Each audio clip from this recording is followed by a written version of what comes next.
विषय है social relevance of films and TV then and now, जिसमें आपसे रूबरू होंगे कमलजीत, दीप्ति नवल जी और उनसे बात करेंगे डॉक्टर जमरूद मुगल। दीप्ति नवल जी, जिनके बारे में हालांकि कुछ बताना बहुत ज़रूरी नहीं है, हम सभी जानते हैं, एक बेहद सुलझी हुई गरिमा संपन्न अभिनेत्री, विशिष्ट अभिनय क्षमता जिनमें है और जिनका हर किरदार दर्शकों को अपने दिल के करीब महसूस होता था हमेशा से। चश्मे बदूर साथ साथ जो उस ज़माने के लोग हैं जिन्होंने ये फिल्में देखी हैं उनको ज़रूर याद होगा। डायरेक्टर हैं, राइटर हैं। श्याम बेनेगल जी की जुनून से 1978 में आपकी शुरुआत हुई। कथा, रंग बिरंगी ये फिल्में भी हमारे दिमाग में अब तक ज़िंदा हैं, हम देख पाते हैं उन्हें। और जो नए लोग हैं या नई पीढ़ी के लोग हैं उनके लिए बता दूं कि अनुष्का शर्मा की फिल्म NH10 में दीप्ति जी का एक नेगेटिव रोल बड़ा ही सराहा गया था। टीवी सीरियल्स, टेलीफिल्म्स में आपने काफ़ी काम किया है और 2015 में पोएटिक स्टेज शो उन्होंने किया, एक मुलाकात, जिसमें अमृता प्रीतम का किरदार आपने निभाया था।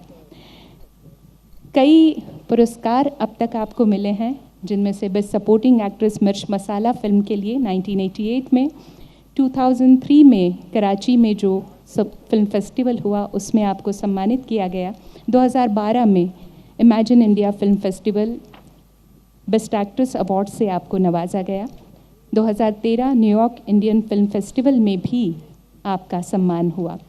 तो न सिर्फ भारत में बल्कि संपूर्ण विश्व में हिंदी फिल्मों का, उसके किरदारों का एक अलग ऊंचा मकाम बनाने वाली दीप्ति नवल जी हमारे साथ हैं और जीवन के अनुभवों और भावनाओं को कलम के ज़रिए कविता में भी बयां करती हैं। आप ही के साथ इस मंच पर हैं कमलजीत सिंह। एक्टिंग की बाकायदा ट्रेनिंग के साथ आपने फिल्मों की दुनिया में कदम रखा। शंकर हुसैन मेरे ख्याल से फिल्म थी 1977 की, जिसमें कमलजीत सिंह ने पहली बार भूमिका की। सत्ते पे सत्ता, माचिस, दिल मांगे मोर, कुछ मीठा हो जाए, रुस्तम राजी, कई फिल्में हैं, लंबी लिस्ट है फिल्मों की। हिंदी फिल्मों के अलावा पंजाबी फिल्मों में भी आपने बेहतरीन किरदार निभाए हैं और टीवी सीरियल्स में भी आपने हम तक एक अलग अलग किरदारों को पहुंचाया है और जिसके ज़रिए तब से लेकर आज तक वो हम सभी के पसंदीदा बने हुए हैं। आप दोनों से इस विषय पर जो बातचीत करेंगे वो है पूंछ, जम्मू और कश्मीर की वादियों से आए हुए डॉक्टर जमरूद मुगल। उर्दू के लिए बेहद प्यार है, उनके दिल में लगाव है और उर्दू भाषा में आपने डॉक्टरेट की है। एक बेहतरीन वक्ता, कवि, शायर, समीक्षक, कुछ ऑनलाइन और ऑफलाइन उर्दू दैनिक के लिए आप लिखा करते हैं। मैगज़ीन्स के कॉलमिस्ट हैं आप और पासबा मिल गए ये वीकली कॉलम आपका बहुत मशहूर हुआ था। जावेद अख्तर साहब, गुलजार साहब, इन सभी से लेकर कई नामचीन शख्सियतों के इंटरव्यू, उनसे बातचीत डॉक्टर जमरूद मुगल ने ली है। तो मंच मैं सौंपती हूँ उन्हीं के हाथों और एक बार हम तालियों के साथ इन तीनों का इस्तकबाल करें। शुक्रिया। दोस्तों, मेरा हाल इस वक्त तो वो है कि आपके ख़यालों में बहुत सारी चीज़ें होती हैं। आप जब अपना बचपन जी रहे होते हैं से आपके जहन पे नक्श छोड़ जाती हैं, वो आपको याद रहती हैं। ऐसे लोग जिनको हमने पर्दे पे देखा, जो हमारे बहुत पसंदीदा कलाकार रहे, मेरी खुशकिस्मती। मोनिका जी, आपका बहुत शुक्रिया। इस फेस्टिवल के लिए तो है ही, लेकिन ज़ाती तौर पे ये शुक्रिया कि जो हमारे पसंदीदा कलाकार हैं उनसे बात करने का मुझे मौका दिया। और पिछले 10 दिन से वो फिल्में जो हमने 11th, 12th, 9th, 10th में देखी थी, वो फिल्में दोबारा देखने का मौका मिला। इतने बूढ़े भी नहीं हैं।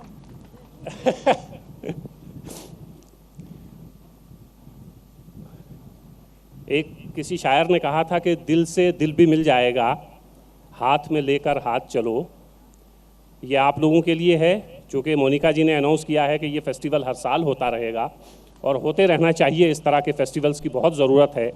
हम दिल्ली में हैं तो इस तरह के बहुत सारे फेस्टिवल हम खुद भी ऑर्गेनाइज़ करते हैं और बहुत सारी ऑर्गेनाइजेशंस हैं, और मुझे यकीन है कि यहाँ भी होता होगा।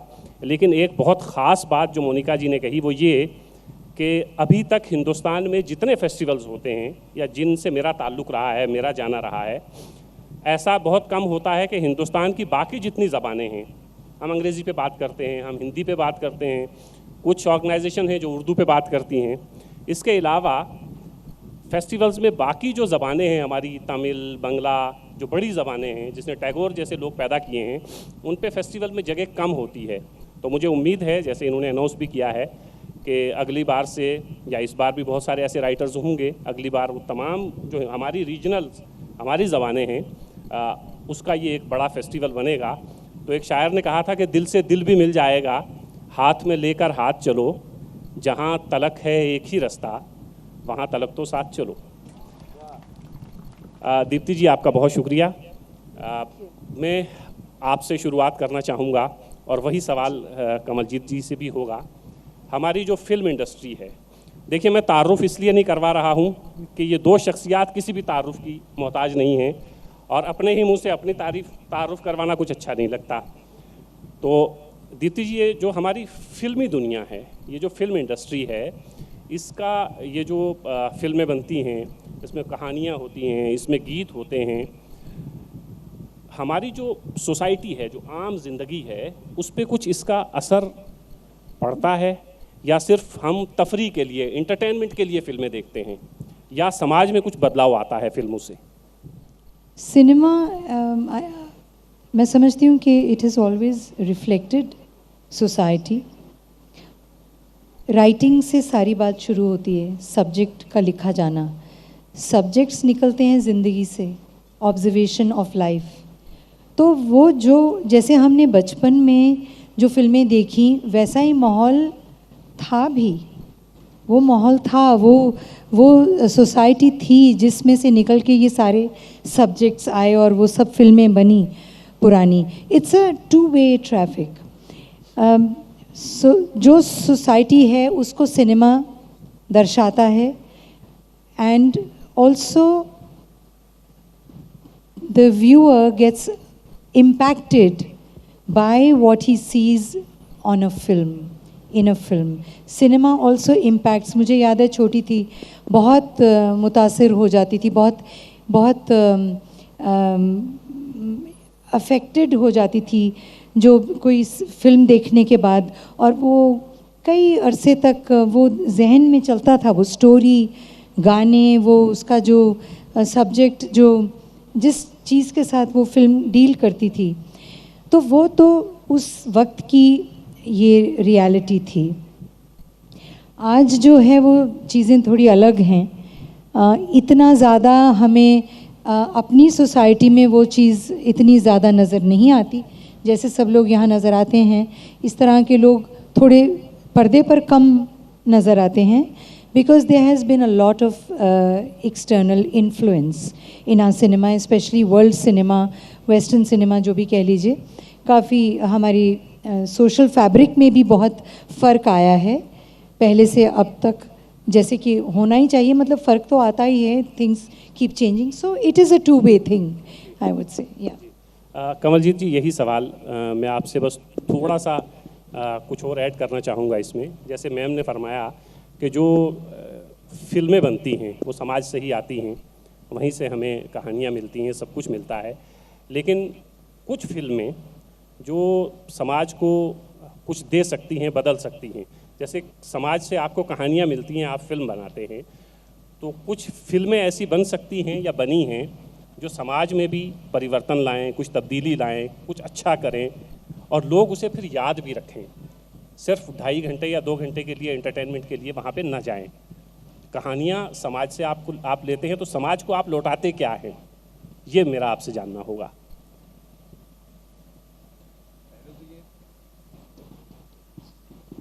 पहले तो ये देख के बहुत खुशी हुई कि नौजवान पूना के यहाँ पे मौजूद हैं, क्योंकि आगे तो इन्होंने ही संभालना है।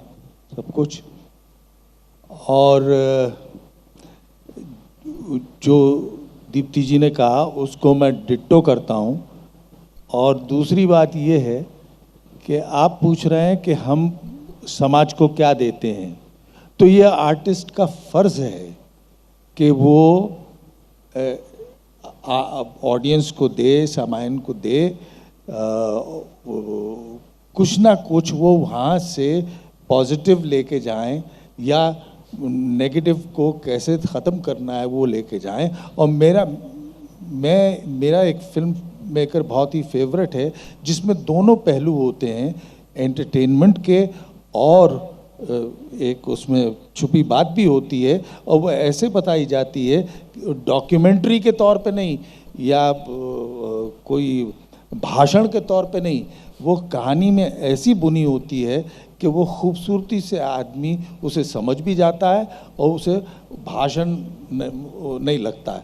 और वो फिल्म मेकर हैं हमारे जो 3 इडियट्स जिन्होंने बनाई है, वो लोग जो फिल्में बनाते हैं, और भी ऐसे लोग हैं जो आजकल की यंग जनरेशन के कश्यप हुए, भरद्वाज हुए, ये ऐसे ऐसे सब्जेक्ट लेते हैं जिससे आदमी कुछ लेके ही निकलता है उनको देखने के बाद।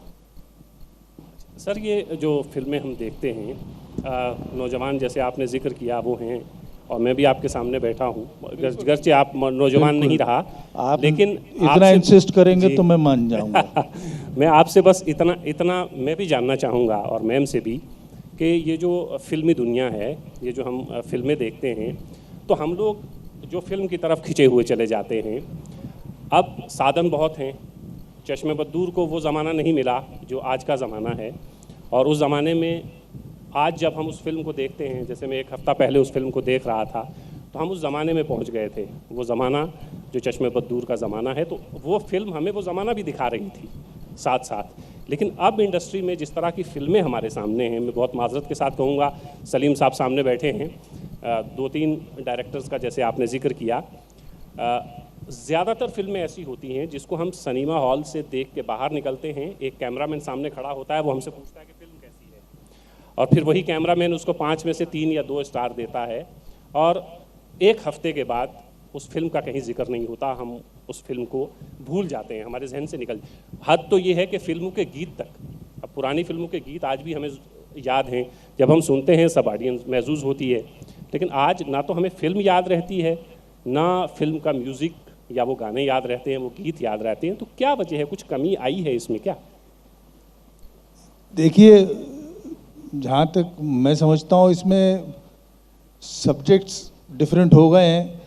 अब प्यासा जैसा सब्जेक्ट आज नहीं बन रहा है, तो वैसे गाने भी नहीं बन रहे। अब जिंदा जला दूंगा मैं, वैसे गाने तो आ नहीं सकते ना। तो जिस तरह के सब, और दूसरी बात यह भी है कि हमारे देखने वालों की उम्र भी कम हो गई है। पहले हमारे पॉकेट मनी 10 रुपए मिलती थी, बहुत यंग बच्चे नहीं जा सकते थे फिल्म देखने। आजकल के नौजवान जो बच्चा है वो शुरू से ही पिक्चरें देखने लगता है, और जो भी मीडिया है वो देखने लगता है। इसीलिए अब उसके लिए फिल्म बनती है। पहले हमारे हीरो हीरोइन थोड़े मैच्योर्ड होते थे, अब वो यंगर होते जा रहे हैं। और पहले कोई क्लर्क होता था हीरो हमारा, कोई गाइड होता था, कोई कुछ कहीं काम कर रहा होता था। आज का हीरो कहीं काम नहीं करता है, तो वो इसी वजह से कि वो जवान होता जा रहा है। मैम, आप कुछ कहेंगे इस पे कि क्यों हमें वो फिल्में और वो गीत आज भी याद हैं, और क्यों आज की फिल्में हमें 1 हफ्ता 10 दिन याद रहती हैं, उसके गीत याद रहते हैं? मैं तो ये समझती हूँ कि थोड़ी डेप्थ की कमी हो गई है। Things have become a little more frivolous. Maybe the social fabric has become a little more frivolous. Relationships को ले लीजिए. It's easier to break away from a relationship and move on to the next. जितना आसान आज है वो पहले ज़माने में नहीं था। लोग ज़िंदगी निकाल देते थे। अगर एक लड़की से शादी ना हो पाई, उसकी शादी किसी और के साथ हो गई, वो चली गई, तो ज़िंदगी भर बैठे हुए हैं, मतलब देवदास ही हैं। तो मतलब ये इस तरह का इमोशन भी आज की लाइफ में प्रैक्टिकल नहीं लगेगा, क्योंकि things have changed, people have changed, the sensibility has changed. जो इन्फ्लुएंसेस जो आए हैं बाहर से, उनसे थोड़ा सा लोग सफ़र करने में इतना बिलीव नहीं करते। पहले सफ़रिंग को बहुत ग्लोरीफाई, एम आई राइट, सफ़रिंग को ग्लोरीफाई किया जाता था। वो एक प्लस पॉइंट था कि वो तो बस उसके इश्क में पागल और बस घूमता है, कुछ नहीं कर पाया अपनी लाइफ में, दैट वाज द हीरो। लेकिन आज नहीं उसको अप्रिशिएट किया जाता कि अरे आप बैठे हुए एक रिलेशनशिप नहीं काम किया तो आगे चलिए ना, बढ़िए ना, फिर मतलब you are to still make something of your life, you are to go ahead and move on. तो ये जो मूव ऑन वाला जो कल्चर आज है, यंगस्टर्स में सुनते हैं कि मतलब they don't indulge too much. तो ये जो चीज़ है, ये बदलाव जो है, उससे एक चीज़ हुई है कि डेप्थ, मैं समझ जो मेरी परसेप्शन में ये है कि डेप्थ की कमी हो गई है। जो चीज़ें पहले जो ठोस जो होती थी वो थोड़ी सी लाइटली पेश की जाने लगी और लाइटली उनको हैंडल किया जाने लगा। But still I must say we are discussing this topic के पहले शायद फिल्में ज़्यादा डेप्थ वाली थी, सब्जेक्ट मैटर्स ज़्यादा जुड़े हुए थे ज़िंदगी से, लेकिन अभी भी कुछ फिल्में ऐसी हैं जो आपको, आप ऐसे उठ के बैठ जाते हैं जब आप सब्जेक्ट ऐसा देखते हैं, आप कहते हैं उफ, हमारे ज़माने में जब व्हेन वी वर यंगर तब ये सब्जेक्ट्स क्यों नहीं बन रहे थे, तब इस तरह का सिनेमा क्यों नहीं था। I am sure we can recall a few films right here. एक पास्ट करके एक फिल्म, मैंने एक फ़िल्म देखी, फीमेल ओरिएंटेड फिल्म थी, कई फिल्में हैं, बर्फ़ी थी, जैसे कि आमिर बना रहे हैं, जैसे कमर्शियल मैं कम देखती हूँ, बट व्हेन आई हियर कि ऐसी कोई फिल्म है जिसका इम्पैक्ट, और आज के ज़माने में उस तरह की एक मतलब सिंसेरिटी के साथ कोई फिल्म बन रही है, तो I definitely make it a point to see, because that is still talking about a little slice of today's life. जी मैम, जैसे फिल्म की बात हुई, जैसे आप ही ने एक फ़िल्म बनाई लिसन अमाया, उसको हमने देखा, तो इस तरह की फिल्में जो हैं अब इंडस्ट्री में बहुत कम हो गई हैं। ये हमें मतलब देखने को मिलता है कि उस तरह के सब्जेक्ट्स नहीं हैं या कुछ भी उसकी वजह रही हो। और फिल्म देखिए, इतने सारे लोग आ गए हैं दीप्ति नवल जी को देखने, तो फिल्म का जो मीडियम है वो उतना पावरफुल अब नहीं रहा है जितना पहले ज़माने में था। इससे बहुत सारे लोग इख्तलाफ भी कर सकते हैं, लेकिन अब फिल्म से ज़रा हम टीवी सीरियल्स की तरफ आते हैं। अब सीरियल्स जो हैं, कमलजीत जी आपसे मैं जानना चाहूँगा कि हर घर में पहले ये था कि एक टीवी था, टीवी में हफ्ते में 1-2 सीरियल आया करते थे। अब तो 24 घंटे कई टीवी चैनल्स ऐसे हैं जो सुबह से शाम तक सीरियल्स दिखा रहे हैं। तो ये कितना बेहतर है, कितना अच्छा है हमारे लिए कि सुबह से शाम तक सीरियल्स हैं, और फिर वो कंटेंट और डेप्थ उनमें रह पाती है? मुमकिन है इतना कि इतना सारा काम किया जाए और उसमें से अच्छा बहुत सारा निकाला जाए? आप कम काम करेंगे तो आप उसमें अच्छा कर पाते हैं, लेकिन जब बहुत ज़्यादा काम होता है तो उसमें गुंजाइश ये रहती है कि अच्छा कम होगा, ख़राब ज़्यादा। तो ये जो सीरियल की दुनिया है, टीवी सीरियल की दुनिया, इसके बारे में ज़रा मैं आपसे जानना चाहूँगा। देखिए, हर चीज़ जब नई आती है तो उसका ख़तरा पुरानी चीज़ को होता है। तो जब टीवी शुरू हुआ था तो सिनेमा वाले थोड़ा घबरा गए थे, लेकिन सिनेमा अपनी जगह रहा। अब ऐसे ही टीवी के साथ अब डिजिटल शुरू हो गए हैं प्रोग्राम्स। आपकी नेटफ्लिक्स आ गई है, छोटी छोटी कहानियाँ बनती हैं जो कि लोग, अटेंशन स्पैन बहुत कम हो गया है लोगों का। वो या तो सफ़र में देखते हैं कुछ चीज़, और या फिर बस एकदम उनको रिज़ल्ट चाहिए। उस वजह से चर्निंग आउट इतनी हो गई है कि कंटेंट पे बिल्कुल ध्यान नहीं दिया जा रहा है, बल्कि सेंसेस पे ज़्यादा ध्यान। They becoming sensual more than any content cinema और टीवी। और टेलीविज़न तो ऐसा रिग्रेसिव है कि हमारे यहाँ जो सीरियल इस वक्त बन रहे हैं वो 40 साल पहले बनने चाहिए थे या आ जाने चाहिए थे। तो इतना रिग्रेसिव है मामला। लेकिन देखिए, इसको भी अब ये, क्योंकि इजाज़त बहुत हो गई है, जो कुछ आप चाहते हैं बना सकते हैं, उस वजह से कुछ चीज़ें अच्छी अब आ रही हैं, मैंने सुना है, मैंने देखा नहीं। ये सेक्रेट गेम्स वगैरह के बारे में सुनता रहता हूँ, ऐसी चीज़ें भी बन रही हैं। और जैसा दीप्ति जी ने कहा कि ये 2 वे है, कुछ बुरा भी होगा, कुछ अच्छा भी होगा, ये चलता रहेगा सिलसिला। दीप्ति जी स्टेज की तरफ आते हैं, एक मुलाकात जी, एक साहिर मुलाकात, और yes, अमृता की प्रीतम। मोहब्बत की कहानी, जी।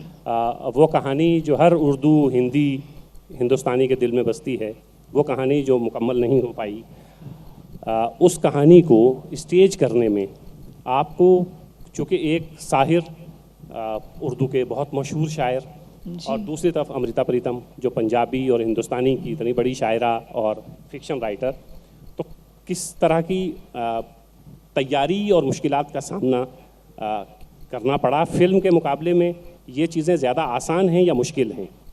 मुझे तो फिल्म के मुकाबले में बहुत मुश्किल लगता था। मेरे पास हमेशा से ही कोई ना कोई प्रपोज़ल आया रहता था कि आप प्ले कीजिए, प्ले करना चाहिए आपको।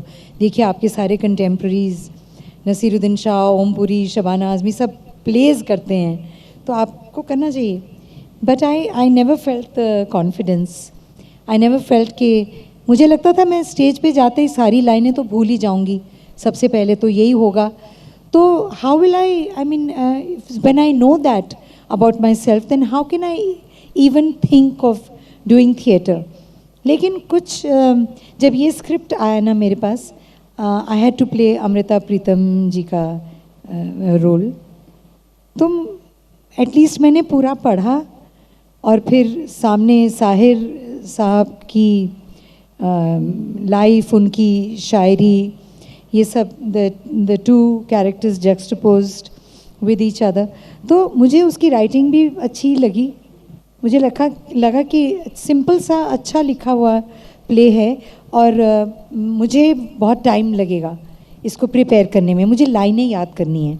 सो I told the director and the producer Shekhar also, वो तो लफ्ज़ों का मतलब माहिर है ना, वो बोलता है तो फिर उसको तो कहीं निकल जाता है वो।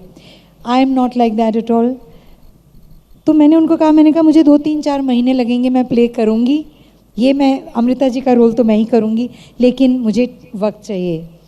तो याद करना शुरू किया, बहुत फ्रस्ट्रेशन हुई बिकॉज अटक जाती थी और भूलती रहती थी। मुझे लगा कि रियली मैं इनका टाइम तो नहीं वेस्ट कर रही हूँ, ये लोग अपना आगे प्ले करना चाहते हैं और मैं अपनी लाइनों को लेकर के भूलती।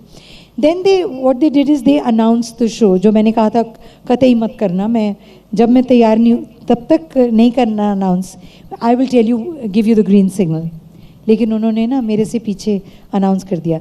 जैसे अनाउंस किया सब लाइनें भी याद हो गई सब, क्योंकि सर पे आन पड़ी तो सारा कुछ हो गया, सब लाइनें वाइनें, मतलब पूरा 1.5 घंटे का शो।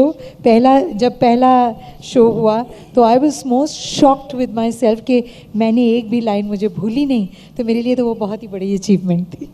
ये एक मंत्र है आपके लिए भी, हमारे लिए भी, कि कभी अगर आप कुछ करना चाहें और आप वो ना कर पाएँ किसी वजह से, आपको लगे कि ये आपके लिए बहुत मुश्किल है, तो आप उसको अनाउंस कर दीजिए। हाँ, ऊपर वाले का नाम लेके शुरू करिए, वो सब चीज़ें हो जाएंगी। लेकिन अमृता का आपने रोल किया, अमृता प्रीतम जी का।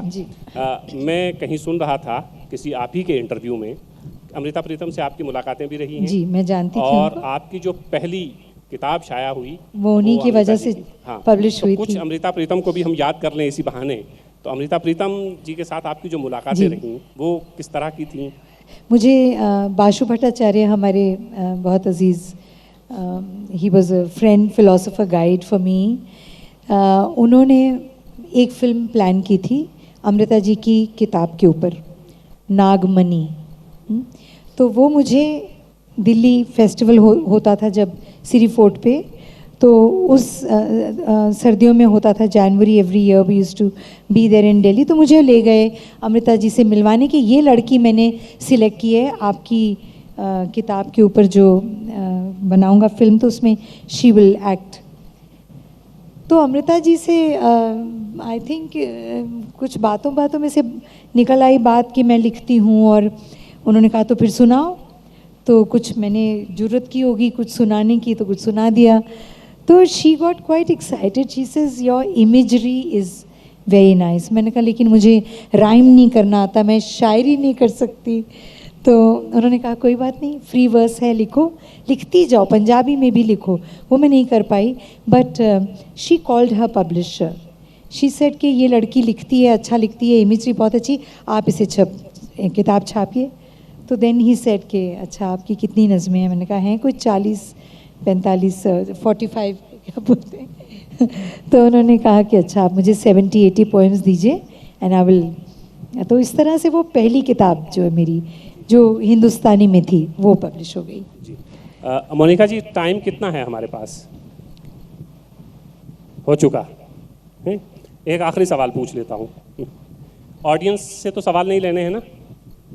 एक बस एक आखिरी सवाल, चूँकि इसके बाद मैं एक बात और भी कहना चाहती हूँ एक मुलाकात के बारे में। ये कई बार केयरलेसली जब हम इंटरव्यूज़ देते हैं या बात करते हैं अमृता साहिर के बारे में, तो it is got to be interpreted as a love story, as a love affair. It was not a love affair, it was an affair of mutual admiration. I would clear that point very strongly because Amrita ji मेरे knowledge में जो love affair था, जो loves the grand love in her life was Amrita Imroz. वो थी love story Amrita ji की. ये उनकी एडमिरेशन स्टोरी थी और वो आई थिंक वो एडमिरेशन दोनों की म्यूचुअल थी. Of course Amrita ji was, you can say, in love with Sahir because of Sahir's work, but it never became a man-woman relationship as we understand in plain terms. So I just wanted to clear that. Amrita ji को जिन लोगों ने पढ़ा है या जो उनकी कुकू कहानी भी साहिर जी को बहुत अच्छी तरह समझते हैं, तो if he wants to say Sahir पे प्लीज. नहीं, मैं साहिर पे क्या कर सकता हूँ? नहीं, I am just an admirer Sahir साहब. अमृता प्रीतम, साहिर लुधियानवी, इमरोज़, मैम ने इमरोज़ का जिक्र किया. इमरोज़ जी से मेरी 2 मुलाकातें दिल्ली में हुई हैं और मैंने एक छोटी सी डॉक्यूमेंट्री भी उन पर बनाई है. मुझे जैसे मैम ने फरमाया कि मैं 100% इस बात से मुत्तफ़िक हूँ कि आप ये देखिए कि इमरोज़ के मोटर स्कूटर के पीछे अमृता प्रीतम बैठी हैं और वो दोनों साथ रह रहे हैं, लेकिन इमरोज़ की पीठ के ऊपर अमृता प्रीतम जो नाम लिखती हैं वो साहिर का नाम होता है. तो आप जितने भी दोस्त हैं, जो नए लोग शामिल हुए हैं इस गुफ्तगू में, आप अमृता, इमरोज़ और साहिर की कहानी ज़रूर पढ़िए, आपको बहुत अच्छा लगेगा, आपको मज़ा आएगा उसमें और बहुत कुछ सीखने और समझने को मिलेगा. मैम अब आखिरी सवाल, हम सब लोग ये जो अपने हमारे पसंदीदा कलाकार होते हैं उनसे हम लोग ये ज़रूर चाहते हैं या समझने की कोशिश करते हैं कि अब आगे क्या हो रहा है, आगे हमें क्या मिल रहा है, नया क्या आ रहा है. तो मैं मैम आपसे भी, कमलजीत सिंह जी आपसे भी ये जानने की कोशिश करूँगा कि इंतज़ार कर रहे हैं हम लोग, नया हम क्या देखने को मिलेगा हमें, आपकी तरफ से भी और मैम की तरफ से भी. मेरी कहानी भी इनके जैसी है कुछ. वो मैंने आज तक थिएटर इसी वजह से ट्राई नहीं किया कि मैं घबराता बहुत हूँ और मुझे फ्रॉडियन किस्म के सपने आते हैं कि मैं बीच ऑडियंस में खड़ा हूँ और मैं भूल गया हूँ डायलॉग्स. ये सबको होता है शुरू में और बहुत होता है. तो एक डायरेक्टर अब मेरे पीछे पड़े हैं, बहुत काबिल और बहुत काम किया उन्होंने, रमेश तलवार जी. वो उन्होंने मुझे फ़ोन किया कि मैं मिलना चाह रहा हूँ और मैं समझ गया ये कुछ फंसाना चाह रहे हैं मुझे. तो मैंने कहा नहीं, मैं तो हूँ ही नहीं. कहने को मैंने पता किया है, मैं शबाना से पूछा तुम यही हो. तो खैर मैंने कहा अच्छा तो आइए. तो आए, कहने लगे हम गालिब पे प्ले कर रहे हैं. अरे हाँ, तो मैंने कहा करो, बहुत अच्छी बात है. कहने तुम्हें गालिब का रोल करना है. मेरे 2 काटो तो खून नहीं. एक तो वो खुदाए सुखन मीर और एक खुदाए एक्टिंग नसीरुद्दीन शाह, वो कर चुका कमबख्त, और बलराज सानी ये कर चुके हैं, और एक भरत कपूर जो अंडररेटेड एक्टर हैं, unsung, but he is done a very good job with that. अब वो करवाना चाह रहे हैं मुझसे. मैं इतना घबराया, लेकिन अभी तक मुझे वही जो स्क्रिप्ट उन्होंने दी उसमें पढ़ने में इतना मज़ा आने लगा, गालिब के अशार, गालिब की कहानी, गालिब की लाइफ, इतना मज़ा आने लगा कि मैं थोड़ा बहुत तैयार हो गया हूँ, तो शायद वो थिएटर में वो मैं करूँगा इंशाल्लाह। मैम आप। इंशाल्लाह, यस। मैं फ़िलहाल एक किताब लिख रही हूँ which will be my 5th book. ये पोइट्री नहीं है, शॉर्ट स्टोरीज़ भी नहीं है, दिस इज़ माई चाइल्डहुड मेमोir। तो ये मैं अभी उसमें मसरूफ़ हूँ और आई होप कि मैं अगले 3-4 महीने के अंदर इसको ख़त्म करूँगी और इस साल के एंड में शायद ये किताब सामने आ सकती है, hopefully. Let's say I keep my fingers crossed. और thank you. I want also to do 1 or 2 films, जो कि स्क्रिप्ट 1-2 मैंने पढ़े और एक डायरेक्टर हैं जिनके साथ बहुत मैं काम करना चाह रही हूँ, जिनका नाम है मेघना गुलजार, जिन्होंने राजी और तलवार जैसी फिल्में बनाई, and she is such a wonderful director. तो छोटा भी रोल होगा तो भी मैंने डिसाइड किया कि मैं करूँगी उनके साथ काम।